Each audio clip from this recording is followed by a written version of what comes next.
And again, my name is Andres Martinez. I run the Fellows Program here at New America. This is part of our Future Tense series of events that look at the policy implications of emerging technologies. And I guess in today's case, we're looking at a technology that we, it has perhaps reached middle age. And so we're calling it the Internet's midlife crisis, because there's been a rush to proclaim that the death of the web and elsewhere, and we're just pondering its midlife crisis.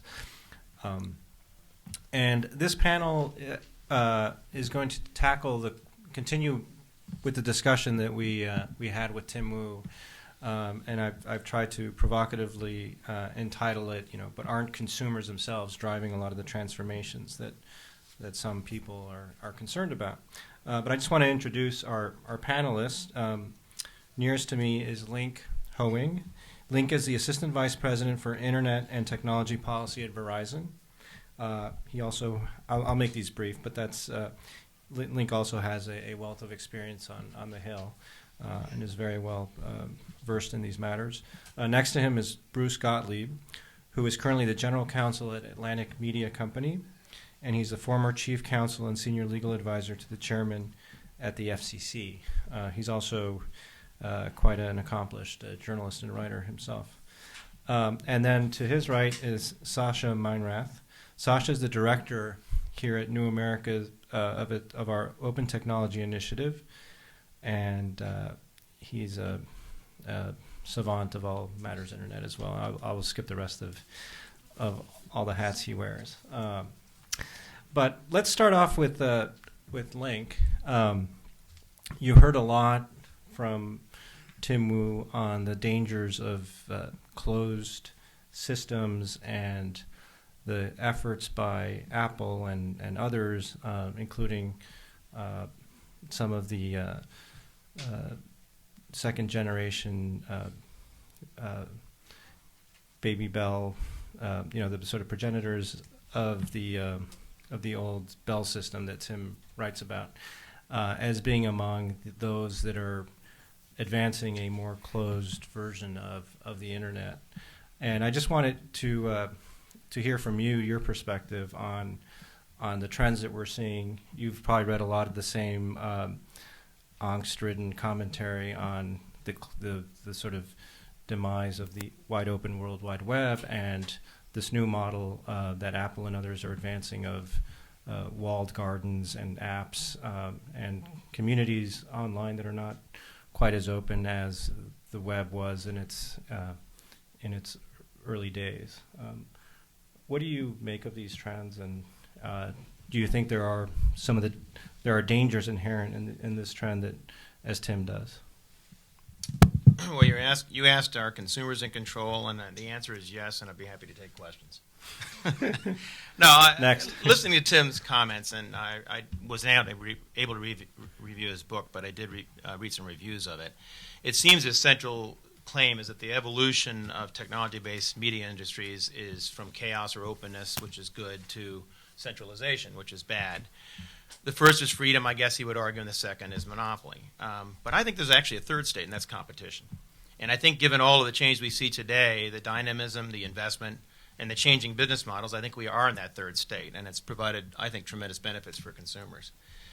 So for a long time, for example, to use the video as an example, many argue that the cable TV model was a danger that the internet might dominate the content consumers could see. Then you saw the emergence of Verizon and AT&T and other landline carriers building new networks that offered capacity that not only made broadband more available, but also TV in competition with cable.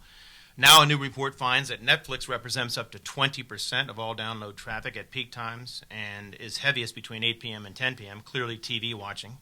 ComScore just found that 175 million internet users in the U.S. watched online content in September, which is an average of 14.4 hours per user. So consumers clearly do have choices. There are differences in the business models. There are differences in the way that companies organize to offer services to consumers.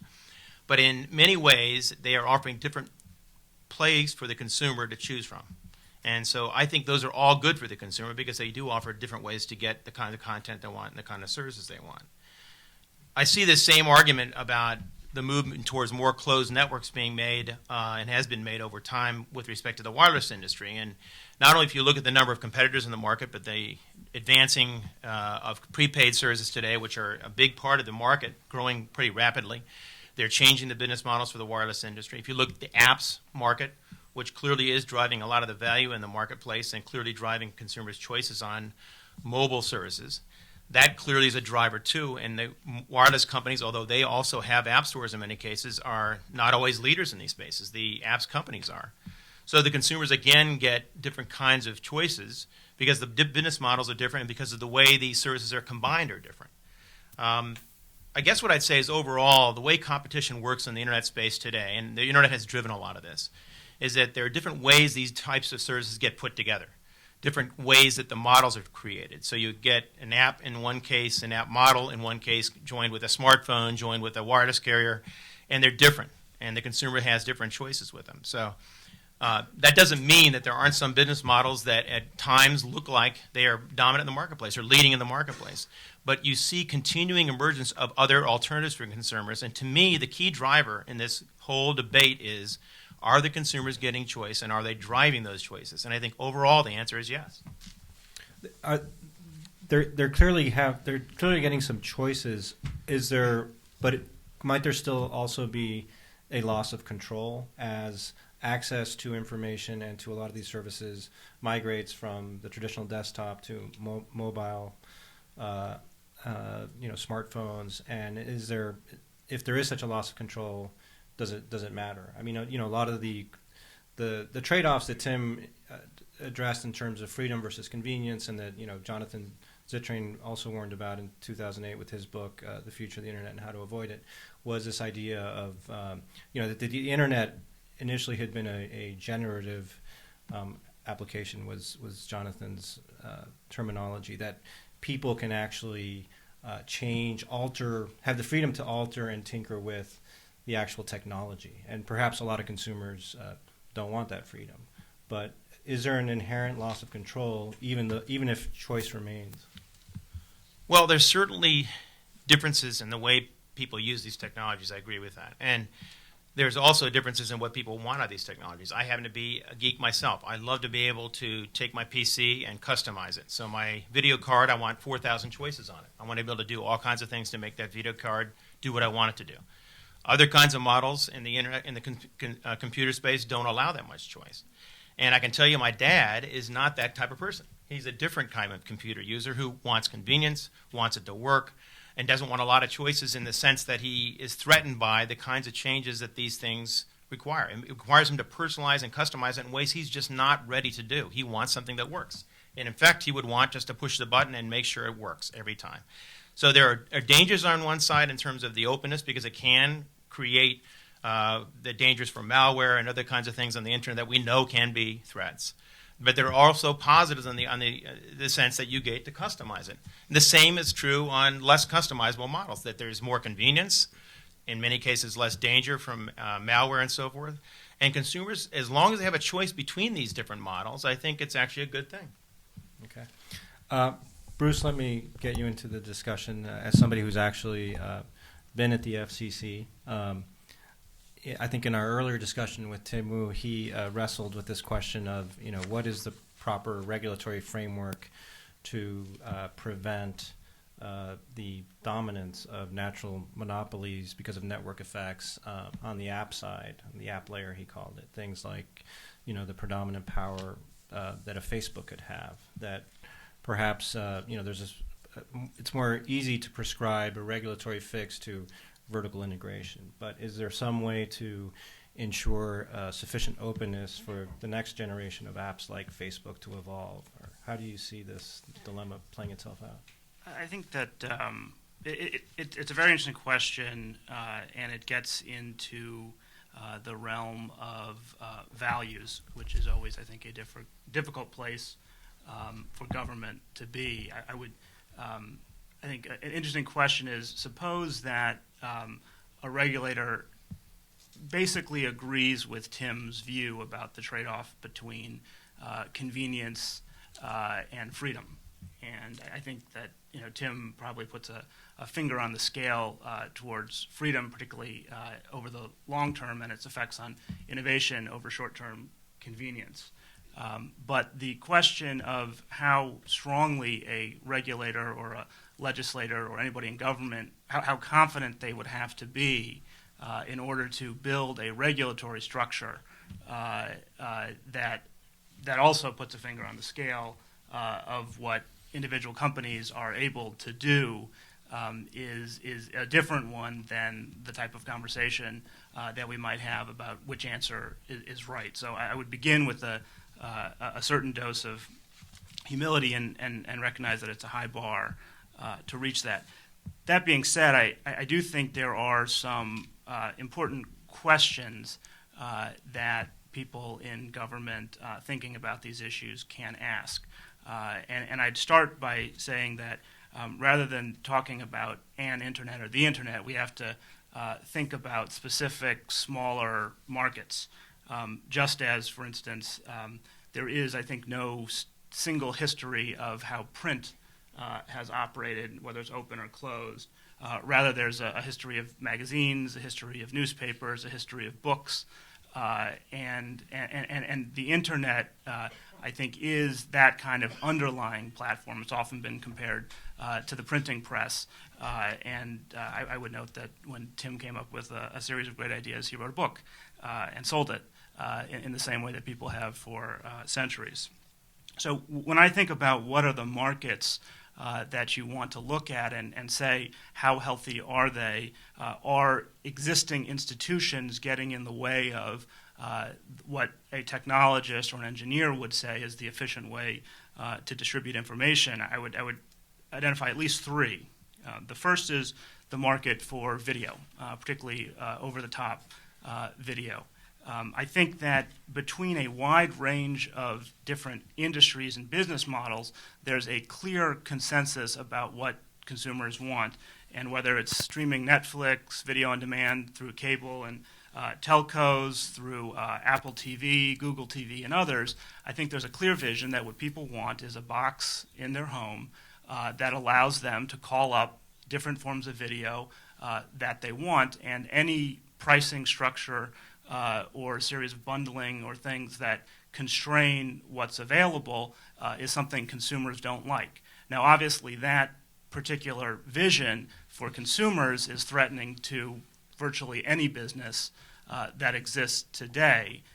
So one of the questions to ask is, are there areas where rules would move us more quickly and efficiently to the place that I think anybody starting in a greenfield environment would imagine is the future of video. The second area, I think, that's kind of a sub-version of the internet but enormously important is mobile. And I think that I would broaden it beyond just the issue of apps and devices, and thinking from a consumer's perspective, what exactly are you buying and what are you able to do with it? So one of the issues that's come up at the FCC and is, I think, getting a lot of attention now is the issue of tethering.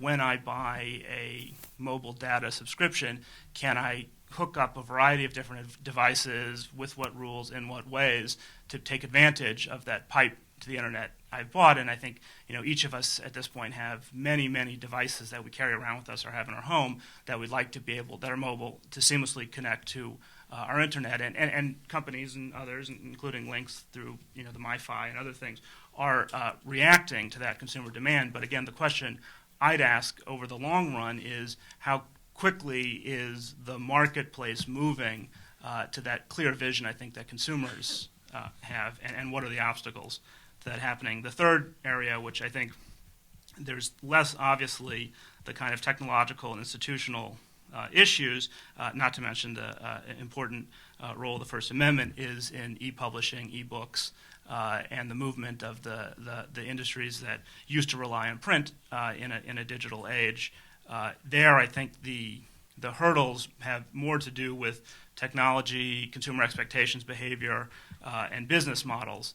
But again, I think that there will be, and there already has been, a lot of attention in government to the distinction between sort of where we think things ought to go, which is that people ought to have a very wide variety of choice, and it ought to be easy to support financially the writers, the journalists that one reads, and where we are today. And again, there are a lot of institutions with vested interests that are standing in between where we are and where we could be. Well, let's just to follow up on that. I mean, it's interesting. You know, you have a lot of gatekeepers to online content that grew up and consolidated their dominance of certain markets in this incredibly open system, whether we're talking about YouTube and video or, again, Facebook and social media, and Amazon in the publishing space. If you think back to the AOL Time Warner merger, it's almost quaint to see the restrictions that were imposed on it by regulators in order to gain approval. You know, that this idea that Time Warner going forward was going to have to offer consumers an option in terms of ISP. So, you know, Earthlink had to be granted access to the Time Warner pipelines, and conditions on IM and not having AOL sort of be the exclusive provider of IM. Would it be, if you think about that framework in today's environment, should regulators be worried about or trying to be push the notion that when I have a smartphone, when I purchase a smartphone, that as a regulatory condition there needs to be an alternative to Facebook that I could have as a sort of default app on that phone, or, say an alternative to the Kindle store? I mean, should regulators be consciously trying to prop up alternative social media sites, alternative, online bookstores, alternative social media, the way that we used to think about sort of propping up and defending sort of alternative ISPs, or is that just kind of a fool's errand? I think there's at least two important lessons from AOL Time Warner. The first is almost a negative lesson. It's kind of the dog that didn't bark, and it suggests that you shouldn't learn too many lessons from what worked there and what didn't work. I think Tim's position, and I have to completely agree with this, is that it was the merger between a content and a distribution platform that didn't work because, as it turns out, the distribution platform was virtually worthless. It was a dial-up platform as dial-up was going away, and the problems that might have arisen between the merger of a real distribution platform and a real content platform never came to pass because the distribution platform just dissolved before we could ever see any of them. I will note that there is coming up right now a merger between a real distribution platform and a real content business, albeit a smaller one than Time Warner, which is the Comcast NBCU merger. So I think it's dangerous to draw too much comfort from the fact that problems didn't arise there. That being said, I think your point about what are the topics that people were concerned with then, and what are the actual issues in the marketplace a mere 10 years, and it would have been just as true a mere 5 years later. I think that does have to give regulators and government an enormous amount of humility about being able to pick what are the products that will matter.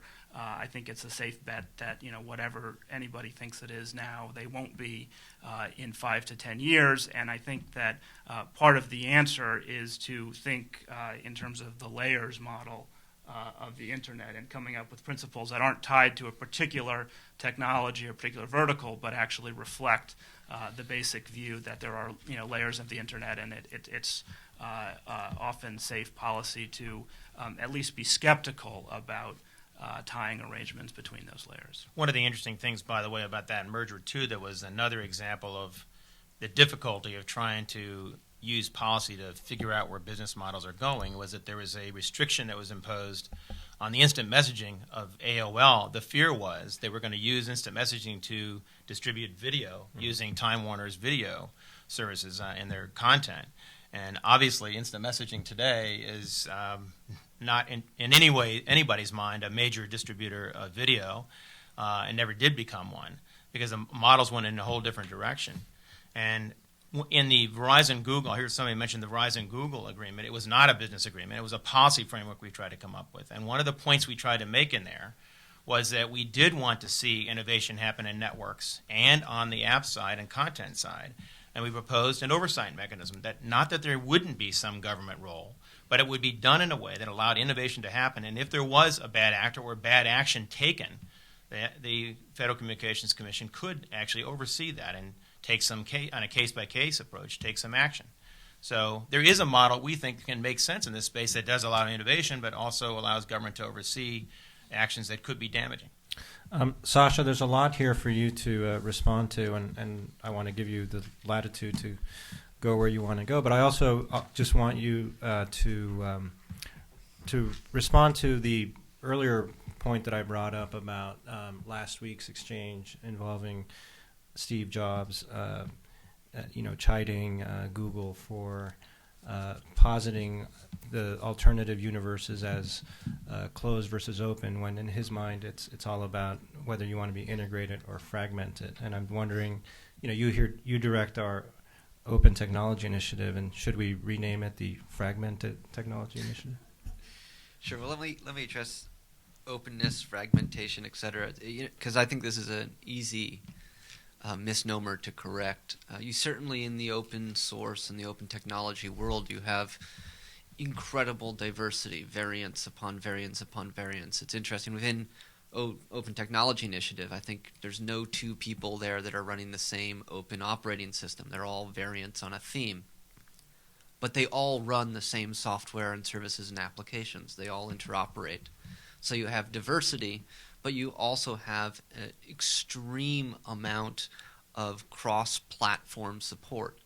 And that doesn't exist in the proprietary world. Like, the proprietary systems are often built to create vendor lock-in and path dependencies to ensure that you can't actually interoperate across these different services and applications that tend to be bundled in with these proprietary networks.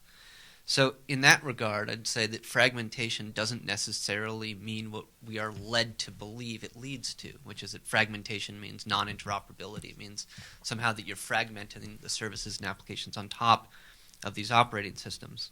And this actually ties in, I think, quite well with Bruce's point, which is that when we're actually looking at the openness or closure or user control of the internet, we really do need to have a more nuanced position of looking at these different layers, from the application layer at the top down to the who controls the infrastructure itself. And it's interesting because we've actually just completed a pretty in-depth white paper looking at enclosures that are happening at all of these different layers of the internet. And what does this mean for user control of these systems? And I think, when we're looking at things like the next generations of T-Mobile phones that have systematically prevented users from accessing certain services or applications, like tethering being a big one amongst these. This is done not because the hardware can't support it, not because the networks can't support it, but rather there's a business model that wants to commoditize the function of tethering. They want to charge you an extra little add-on for that function. And these allowances made to businesses to say, actually, the computer that's more powerful than a 3-year-old laptop that's in your pocket today can be controlled in ways that we would never allow desktop and laptop computers to be controlled. As long as it's tied into a wireless network, that somehow they're exempt from these kinds of best practices that really did drive the internet and drove innovation for the last several decades in this space. That without oversight, this leads inevitably not just to command and control infrastructure, which I actually think that unto itself isn't the problem. The problem is once you have a system of command and control, there's an enormous profit motive for ensuring that you can glean control over other areas. It's not just about providing the best service, it's about what are the add-on services and features. And we see this probably most in internet service provision, right? So in the wireline space, we now have bundling of voice and internet and video. And those three things are tied together. And in the wireless service, we have voice and text and data. And those three things are tied together. And now we'll have tethering. And who knows what we'll have in another few years. That this inevitably leads to more and more and more bundling and services and add-ons that drive up the price, with the end result being what my team has been documented, which is that international comparative analyses, the United States is paying more for broadband service, getting slower speeds, and having it in fewer locations than a growing list of other countries around the globe. So when I think about things like Link's view that competition is the key element here, I absolutely agree. Competition would ameliorate a lot of what we're facing. But now I've got like a 6-month-old daughter. Some of you saw her earlier. When she gets to that persnickety phase, what do? I don't say, do you want the green socks or do you want the red socks? I say, do you want the red or the green socks?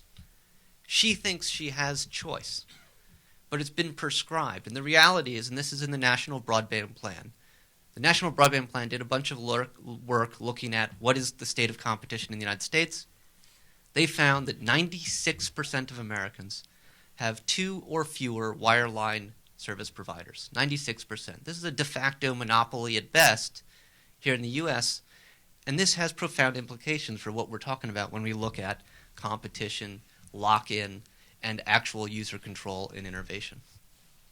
Can I want you to flesh out a little bit. I think I've established my street cred as the person in the room who probably knows the least about technology by revealing that I still have an AOL account. So can you just, for those of us who aren't as steeped in this world as you all are, just flesh out a little bit, what is this worst case scenario going to look like in terms of the tethering? What exactly are you talking about? What is the big threat? Yeah, let's start off with what is tethering? Sure. So in the wireline world, we dealt with this quite a long time ago. We had 1968, a Carter phone decision that basically said that in the wireline world, you can add other devices to the edge of your telephone network. And this is what made everything from your local office network of phones to the answering machine to the computer modem legal. Until that point in time, AT&T controlled from one edge to the other edge of their network and demanded that they must have control. Otherwise, the sky would fall and the network would explode and whatever else, what other hyperbole existed in that. So this decision transformed the telephone-based network into what became the foundation for the internet today.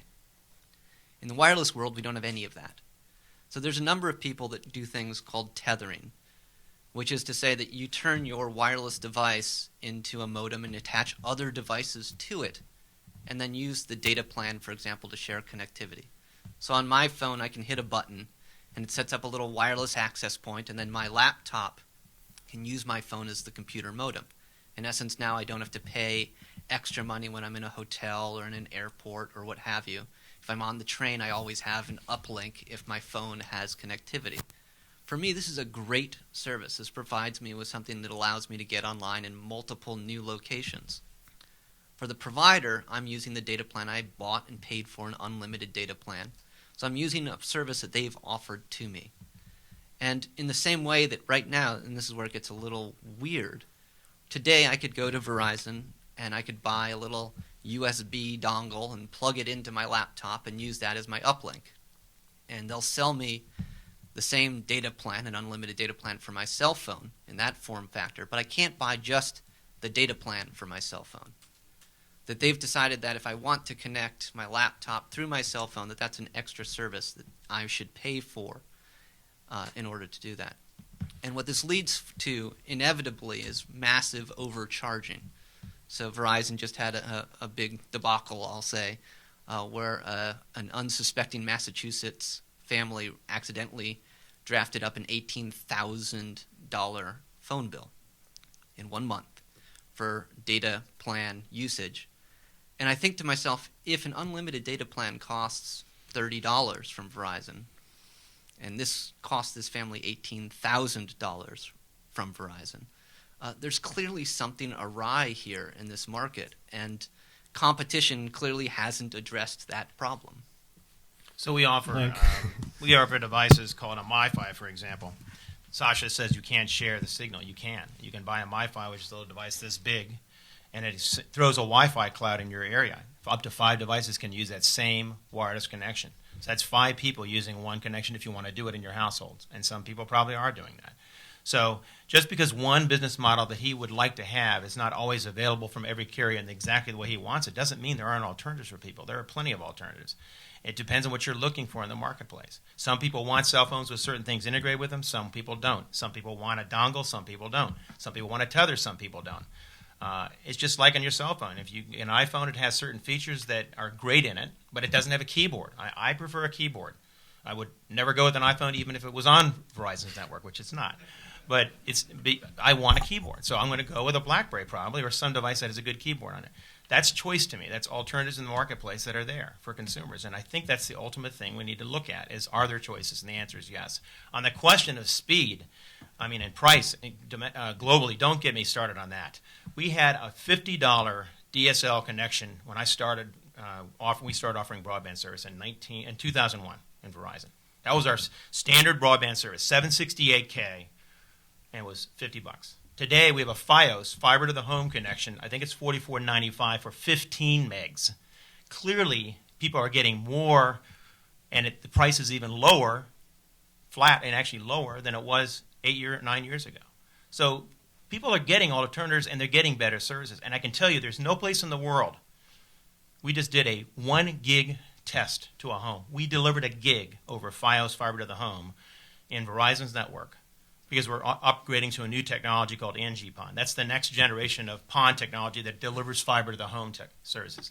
And the truth is, if there wasn't competition, do you think you would see companies driving investment like that and doing tests like that and offering that kind of speed? The answer is no. We are clearly seeing competition in this market. If you look globally, you will not see, or very few countries have, facilities-based competition at the levels we do. The reason they have competition is because they essentially have mandated sharing of lines. These aren't separate carriers. These aren't separate networks.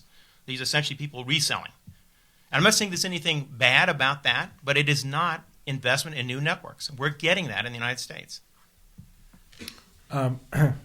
Bruce, you're sitting in between Sasha and Link, so I'll let you arbitrate here. Okay. Well, actually, it's a good place for me to be, because I am somewhere in the middle on these issues.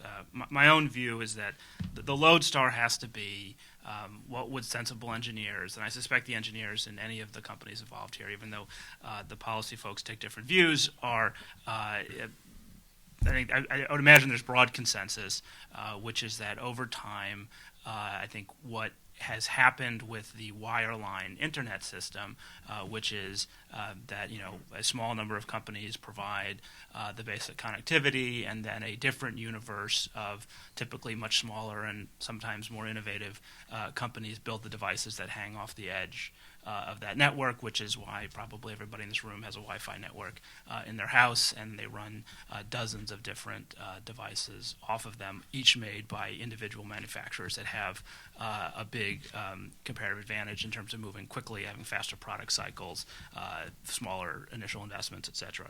I think that there's no question, again, among any engineer I've spoken to, that the wireless world ought to look the same, and indeed, most companies, including Lynx, have been moving in that direction. I would say, however, that there are two things that we'd want to look at. A, are there places where there are things that technologists think make sense to exist that simply aren't available? And actually, for a long time, when people were talking about Wi-Fi in cell phones, for instance, there was evidence that companies that had particular business models weren't allowing this to happen. So there was a famous moment when the Republican chairman of the FCC, this was in 2005, held up a Nokia phone and said, "This phone in Europe has Wi-Fi. In fact, there's a chip built into it. This very same phone sold in America actually has the Wi-Fi capability and the radio built in it, but it's disabled here because the carriers didn't want it." I think it's that type of evidence that creates the case for potential regulatory intervention. And at the same time, I think I don't necessarily agree that the answer is that tethering and sharing of wireless connections and all that sort of stuff has to happen for free. Companies, when they sold you an iPhone, and yes, they called it unlimited until they didn't, did have certain models about network usage built into it, and if those things triple or quadruple, the network won't work, and people will have to adjust the pricing models accordingly in order to recover their staggeringly large yearly investments in building networks. So I don't think that there's anything unreasonable about building the business models to do that. To me, the things that really ought to worry people are crippling and disabling of features and the complete unavailability of things that sort of everybody in the technological space thinks ought to exist. But the question is, do the people have choices for these kinds of things? And over time, they've gotten more choices. I think the model continues to be more choices and more alternatives for people. So we do have devices that now have, a lot of them, Wi-Fi built in. Partly it is a technical issue in some ways because there are network constraints on the mobile side in terms of handling all the capacity when you've got a cell site with a lot of people using broadband at the same time. So some of it is good to offload to the Wi-Fi networks rather than to keep on the wireless networks. But it's still true that you can get Wi-Fi in phones. You can get FM chips. That's another thing that people are starting to say they want to see is a mandate for FM chips. Well, we do have phones with FM chips. Not everyone, but some do. It's alternatives. It's choices. Do people want the same exact phone, and that's it, one phone that has all these things in it? I don't think so. I think they want choices. Bruce, what is the upshot in your view of the announcement? I guess now it's a couple months back on the sort of common approach to net neutrality principles in the wireless space by Google and Verizon. It seems that a lot of the commentary that ensued seemed very confused about what this all meant, and I'm wondering if you could share with us your perspective of, in terms of how different the wireless space is going to be from the wired context that we've been discussing as people migrate to wireless. What is the upshot of that common framework that Verizon and Google offered? Well, I think I make first one kind of structural point about what the marketplace looks like, and I think to frame what the challenge is for people who think about these issues. The challenge is that we have a number of providers who are offering the pipe that is neither as robustly competitive as, say, the laptop computer market, where there are dozens of firms, nor as uncompetitive as things were in the traditional AT&T Bell days, where, just to give a little bit of color on Tim's point, and these are all examples from his book actually, about what that does to innovation. It was in the 1930s that AT&T actually developed magnetic tape that could run an answering machine, and they had built an answering machine, and somebody on the business side decided that would make people stop using telephones if they could just leave messages for each other. So they said, put that thing back in the closet, and it wasn't heard from again until the 1970s, when, as Sasha points out, actually not the FCC. The FCC initially the FCC got it wrong, and then they got it right in the late 60s with the Carter phone decision. Said, okay, users, as long as you don't harm the network, you can hang things off the end of it, including answering machines and fax machines and other things like that. The Bell system actually did the very same thing with fiber optics. Somebody invented fiber optics, and you could hear a pin drop from one side to the other, but somebody on the business side decided that, we haven't paid off the copper lines yet. In 20 years, they'll be depreciated, so come back then. So I think these are the poles between very uncompetitive and robustly competitive. And I think the challenge when we're looking at broadband, the underlying transmission technology, is that in the wireline marketplace, it hovers around 2 competitors, and in the mobile marketplace, it's somewhere between 2, 4, maybe 5, depending how you look at it. Now, obviously, there is a very real difference between, basically at most 2 and possibly 3, 4, 5, which is what we have in the mobile area. I think the levels of ongoing investment in mobile are very different, and frankly, the marketplace dynamics are quite different. I think part of what has happened in the contest between Google and Verizon is that, and AT&T and others, is for a long time the people who made the devices that hung off the end of the networks had very little market power, if any. That was certainly the case until 2006, when there was very little competition in phones and they weren't that remarkable, even at the same time there was enormous competition in laptops and other devices you hung off the end of the network. That changed with the iPhone.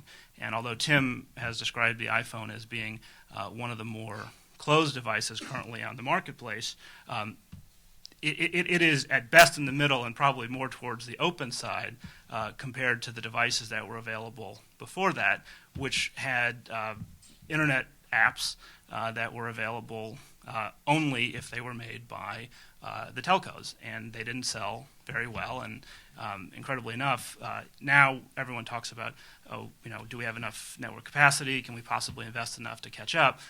The concern before Steve Jobs introduced the iPhone was, oh my goodness, these carriers have put billions of dollars into providing data networks, and whereas people in Korea and other places seem to want data services on their cell phones, nobody in America does. So they've just overbuilt these networks. All a long way of saying that I think there is a growing sense that the mobile marketplace is different than the wireline marketplace. I think that in statements by the FCC, there's been a fairly strong recognition of that fact, and it would not be surprising to me, although this is not based on any particular knowledge of what the FCC is thinking right now, if that distinction is one that remains strong. Okay, Sasha, and then Link, any thoughts on this point, and then we'll open it up for questions and comments. Sure. Well, I wanted to actually point out how what Link was saying earlier about pricing and what I was saying are actually can both exist coherently and are logically not mutually exclusive. Link was talking about speeds going up and prices dropping in the United States, and that is true. I was talking about the international comparative analyses of where the United States stands vis-a-vis other countries. And the reality is that our standing has been systematically dropping. The best thing that's happened last year to this year is we've held steady at about 15th. And this is down from number 1 a decade ago. And so, our trajectory 15th in terms of broadband speeds around the globe. So what's happening here is, yes, like if you look only internal to the United States, things are getting better. They're just not getting better nearly as fast as they are in other countries. And so I look to those other models and other places that are clearly doing better than what we have here. And by that I mean lower prices for consumers, more options for providers for consumers, more innovation at the edges of the networks for consumers.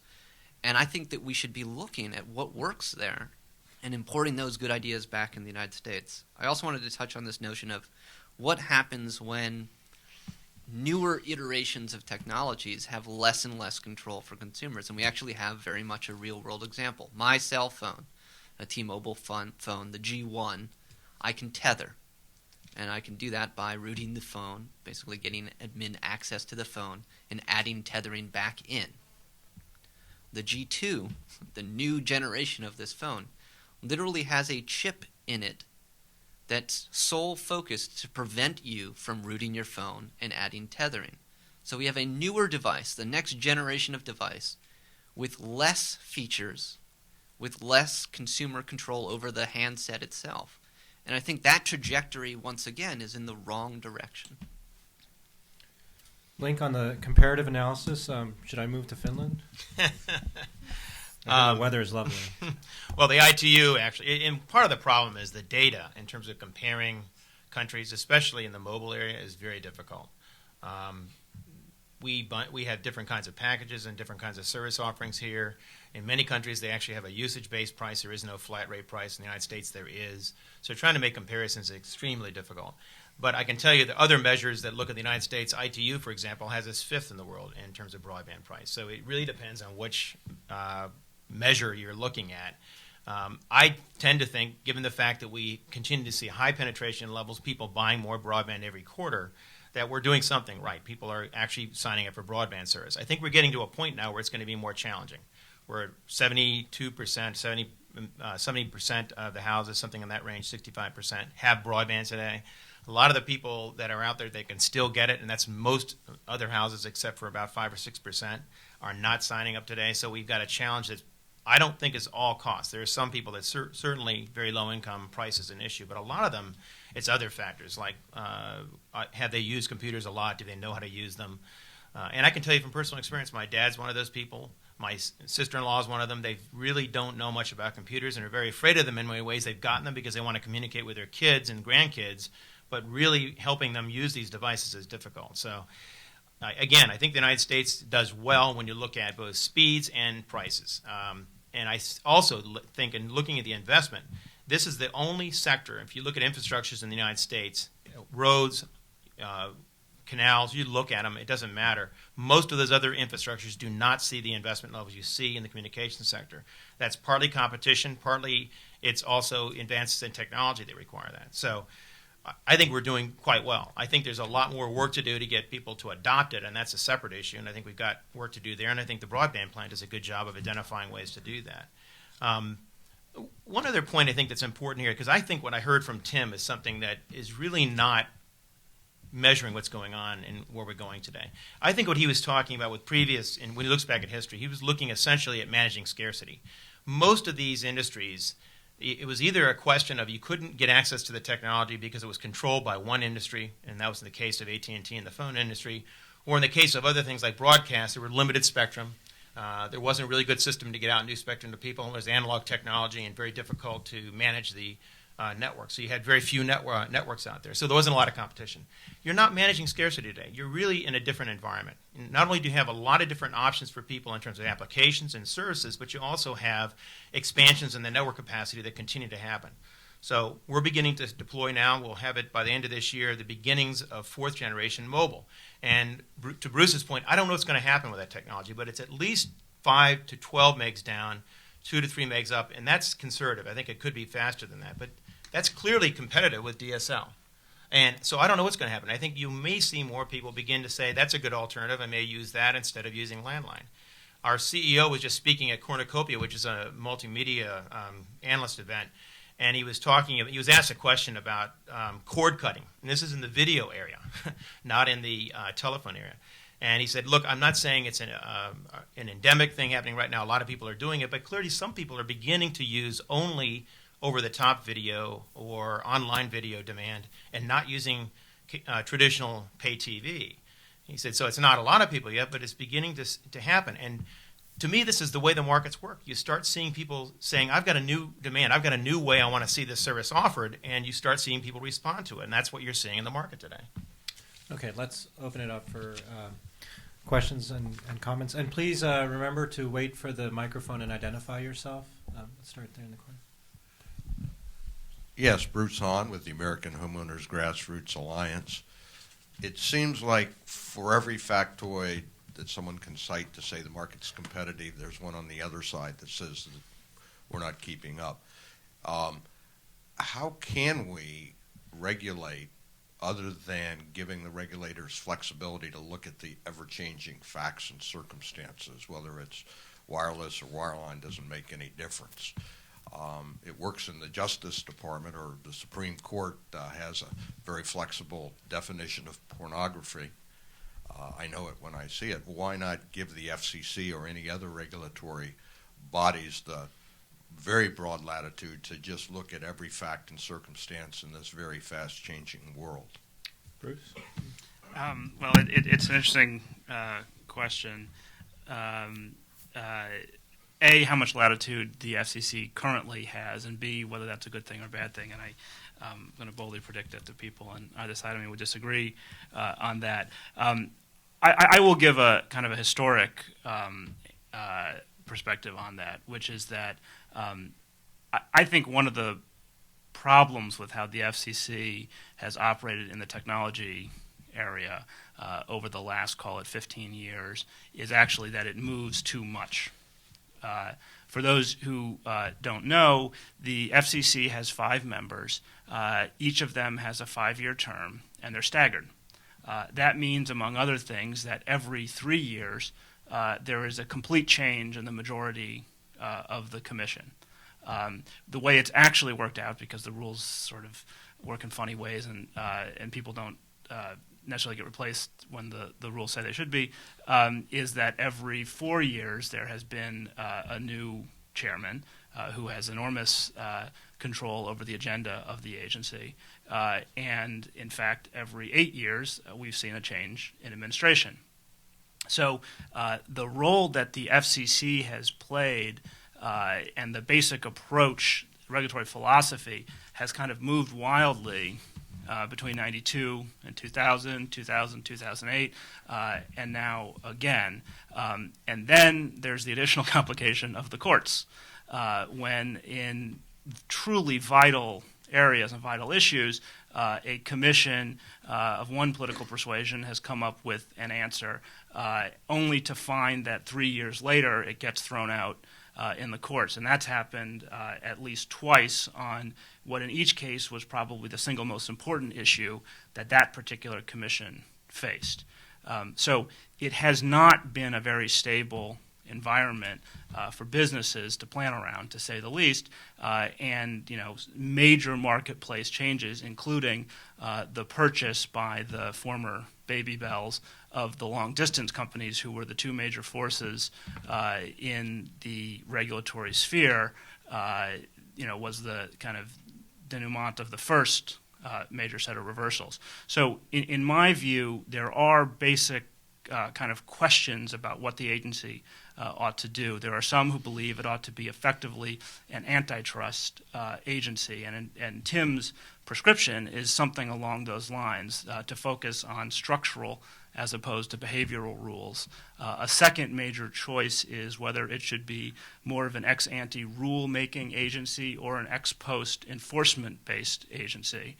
There are questions about whether it ought to be primarily a consumer protection agency like the FTC, or one that of the sort that it in fact is today, that writes these very, very long, multi-hundred-page rulemakings that set the ground rules in advance. My own sense is that that type of consensus, if we're going to get consistency across the years, has to come from the Congress and the organic statute, and not just through hearings and the kind of jawboning that occurs from committee chairs. Those change too, and they change even more rapidly oftentimes than chairman of the FCC, but actual statutory language that decides those basic questions. Thanks. In the front here.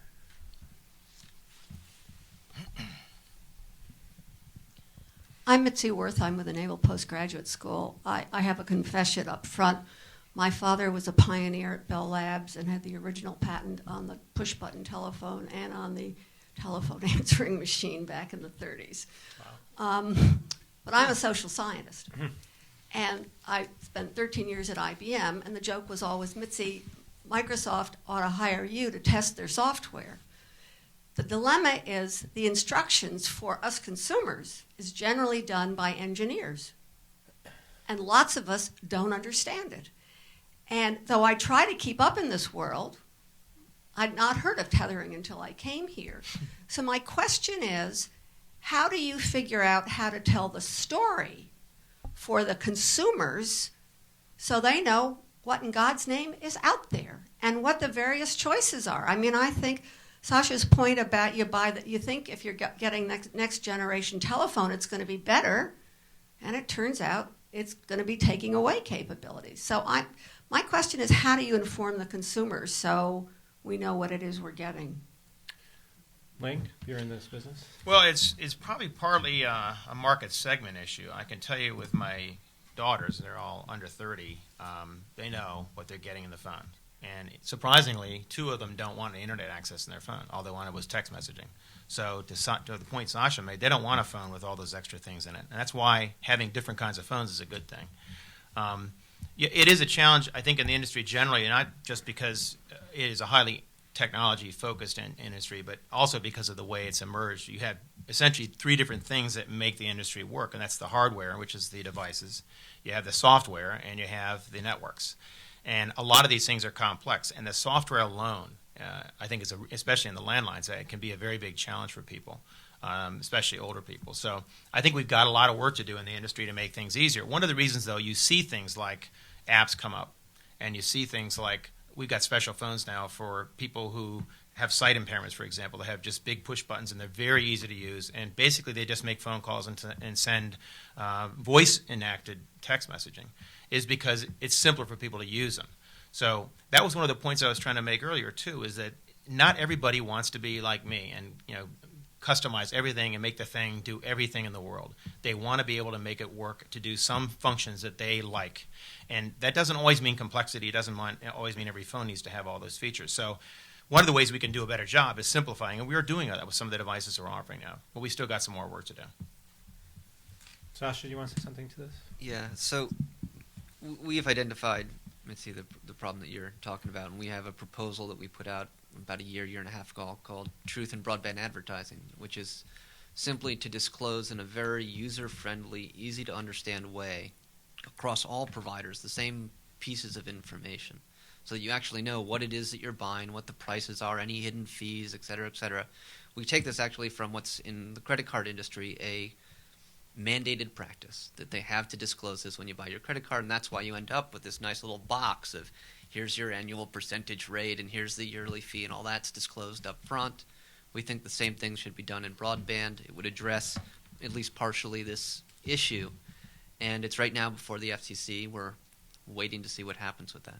By the way, this is an area where we are working with New America and with Sasha's folks, and we agree with them on this. But it does turn out to be more complex than it looks like on the surface. Just reporting speeds among networks, the way they're engineered is different. So they're actually developing a test system so that when you measure broadband speed, they're comparable is not that easy. It takes a lot of work to figure out, okay, how do we do this in this network, which is designed this way, and this network that's designed this way. So that's one of the challenges. The complexity of the network and the software and the hardware can make it harder to come up with these kind of things, but they are important, and we're working on that. Also, I would suppose to your point, there's a need for transparency, but then also there's kind of a need for a more general sort of technological literacy, because you could reveal to me all sorts of information that I'm maybe not capable of knowing, how to assess or what to do with it. So actually, that's kind of it's just so hard to keep up with all of the developments. Can I briefly channel Tim in answer to that? I think while I think I agree with everything that everyone said, there is also an irreconcilable tension there, and that's the difference between what's convenient and what leads to long-term innovation.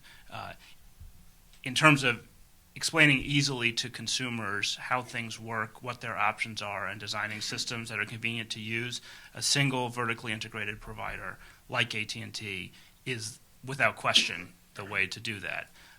The price you pay, though, as Tim points out, and I agree completely, is that over time the pace of innovation will slow down. There's a tremendous difference between being a large corporation that is doing just fine and confronting a new disruptive innovation that happens to be developed by your engineers, and being a small startup that has nothing to lose and everything to gain in confronting that very same innovation. And I think we've all done that thing where we have some device doesn't work, we call customer service for that company, and they say, yes, that's your computer, call Microsoft. And you call Microsoft, and they say, yes, that's your, this, and everybody points to the other. It is very confusing, but if you want to have, distributed innovation, you have to have multiple companies.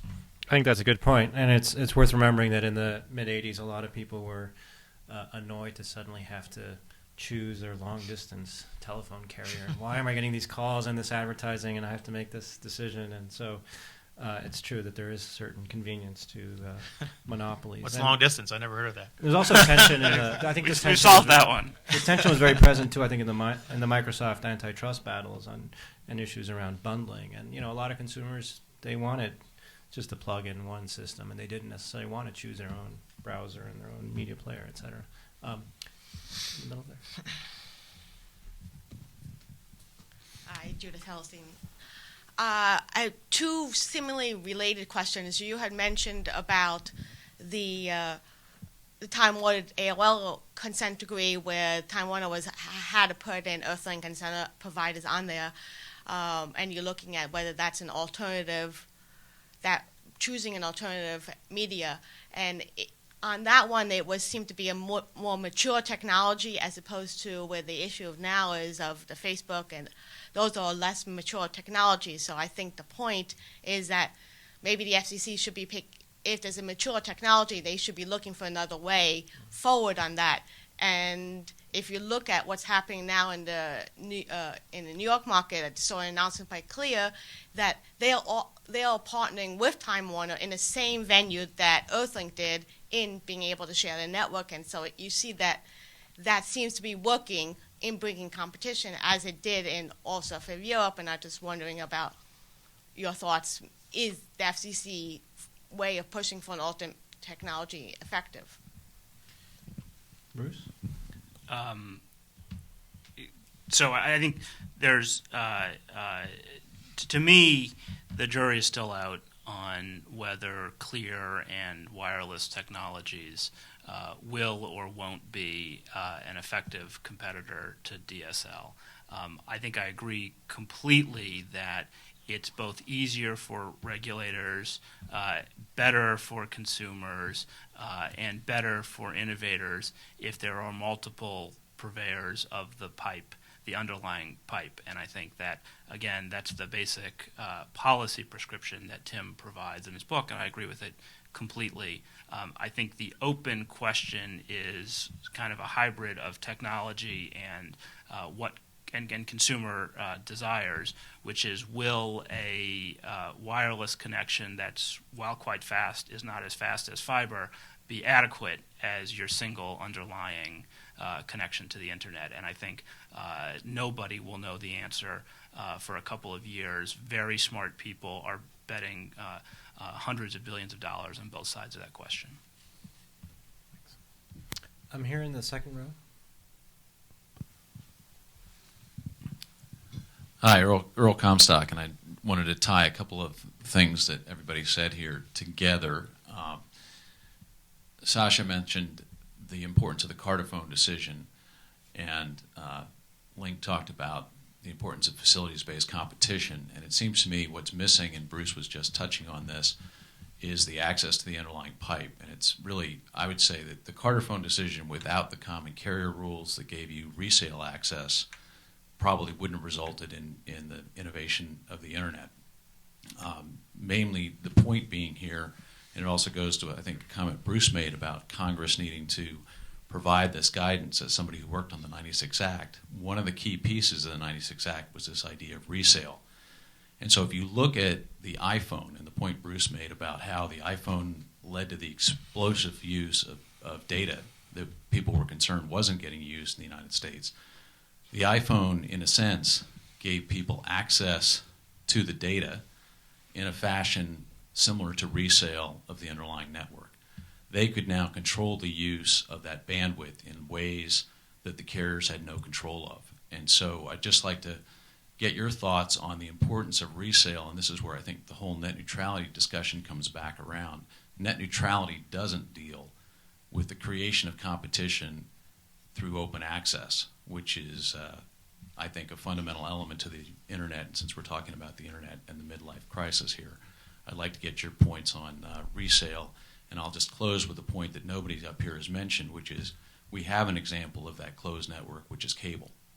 And there's been zero innovation on cable over the last 20 years. And again, Congress in the 96 Act said open up the cable network by applying common carriers. So I'd be interested in your thoughts on that. Sasha, why don't you talk about the resale in the 96 Act, and then I'll let Link take issue with the notion that there's no innovation in cable. You don't know, I might agree. No, I don't think so. Yeah, so I think this is an incredibly important issue. There's a great report put out by the Berkman Center, commissioned by the FCC, done by a guy named Yochai Benkler. And the Benkler report looks at scores of countries all around the globe. It's hundreds of pages, chock full of primary sourcing, looking at what is the role of open access common carriage. It's a fantastic example of data-rich research and analysis that was then ignored because it came up with the wrong answer, which is that open access and common carriage do lead to lower pricing, faster speeds, more competition, etc. So I clearly believe that there is a component of this that is absolutely necessary if we want to take seriously the notion of our goal is faster speeds, lower pricing, better build-out.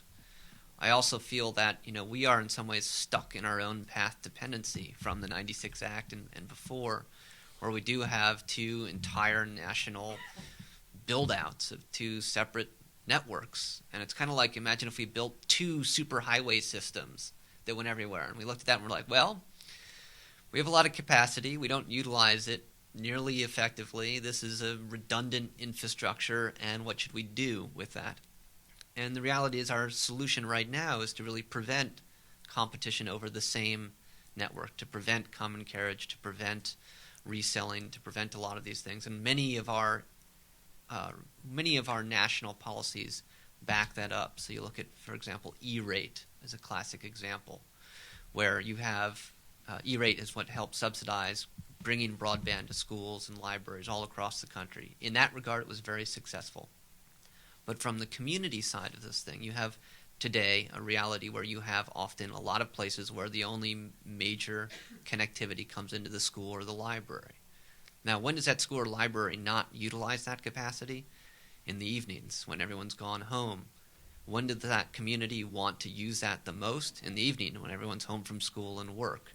And the reality was you couldn't share that connectivity. There was a little statutory barrier that prevented that kind of sharing of connectivity. That didn't cost anyone anything. This is all connectivity we've bought and paid for already. And this is sort of a hallmark of a situation where we're making vastly inefficient use of existing capacity, and it directly harms consumers' quality of life. So tethering's the same thing, right? I've bought an unlimited data plan, as Bruce sort of alluded to. Unlimited, only in the United States does unlimited not actually mean unlimited. I have an unlimited data plan that actually has a potential cap of 5 gigabytes. And again, it really comes down to, and these are issues that with universal service, E-rate, the next Telecom Act, that we're going to have to address head on, because it's led to some serious market distortions. It's led to a dysfunctional market vis-a-vis other countries that are doing better. Link, since we know that you agree with everything Sasha has said, do you want to take on cable?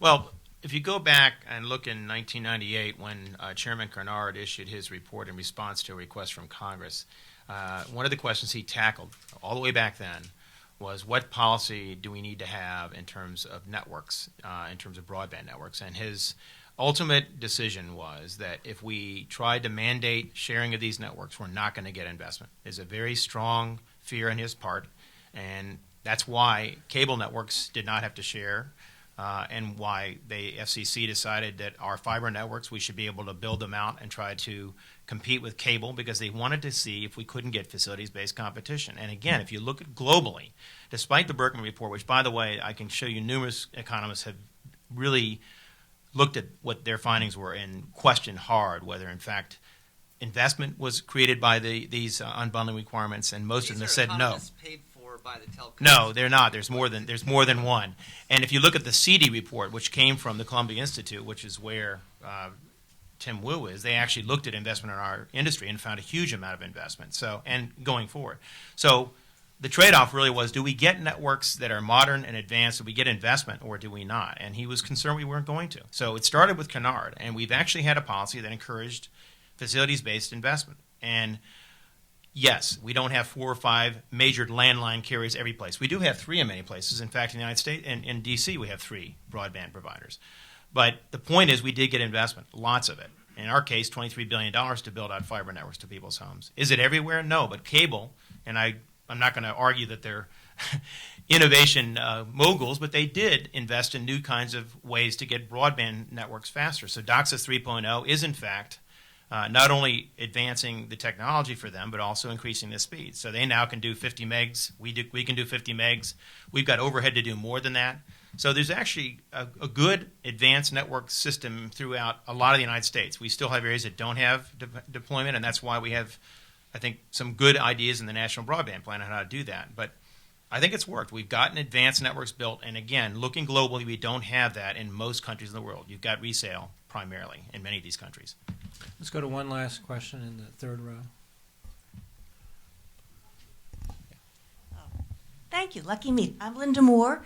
I work with Congressional Research Service, and I thought this was fascinating and a lot of good points, but you did leave out, as the gentleman in front of me mentioned, something, which is the access, but also, Mr. Gottlieb, you mentioned layers. There is a layer between the consumer, and your emphasis has been on consumer, not customer, and the actual internet as we kind of conceive of it. And those are the enabling networks that lie between, which the Department of Defense likes to call a convergence layer. I think an enormous amount of innovation is taking place in these networks, which are becoming increasingly IP-enabled and emulate the internet but never get into it. You talked only about the FCC as a regulator, or possibly the FTC, looking at the consumer side, but no one discussed the possibility of the Department of Homeland Security as a regulator, particularly of the middle layer. And I wanted to know if anybody wanted to give a few minutes to that thought. Thank you. Bruce?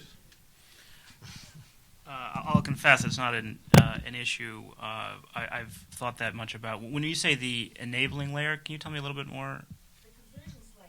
That's what the all right. IP-enabled, which, by the way... Can you get the microphone? Yeah. Sorry. The FCC consistently makes this mistake. They confuse broadband with IP-enabled. They are very different. Broadband is speed. IP-enabled is a certain capability.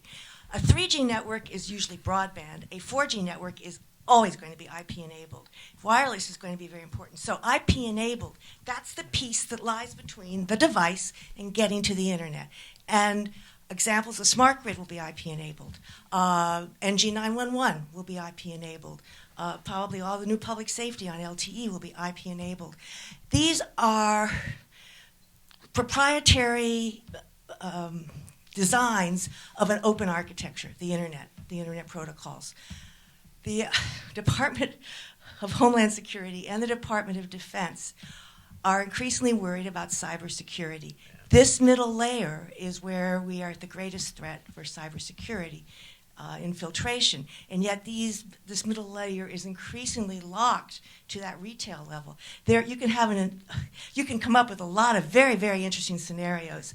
So I would think that there is going to be a push down from the Internet SciComm into this middle layer, and the Department of Homeland Security is the most likely candidate to step in. And that will be a different kind of regulation. How does that affect all the things you discussed today?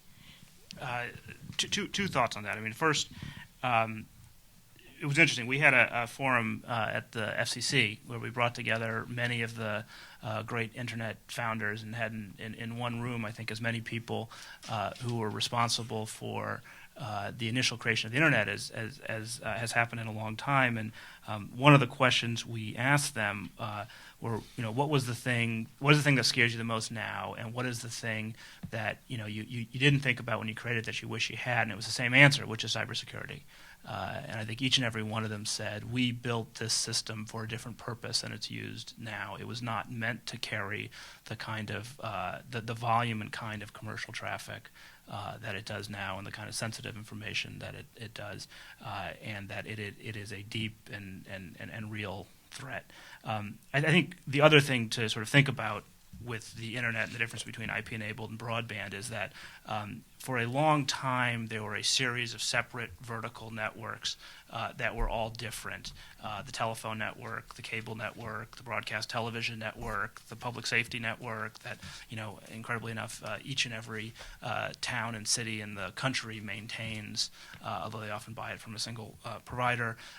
And all of these different systems, the emergency alert system, the siren that goes every once in a while that you hear, the thing that goes with your TV, these were all separate. They are all converging. They were often looked at by very different agencies, and now we do have this alphabet soup problem of everything going over the internet and dozens of regulatory agencies having an interest in part of it. I would add to the concern that you've raised, the thing that is going on right now about the Communications Assistance to Law Enforcement Act.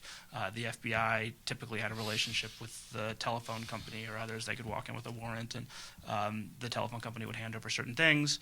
That's all appropriate. It went through the Sixth Amendment, et cetera.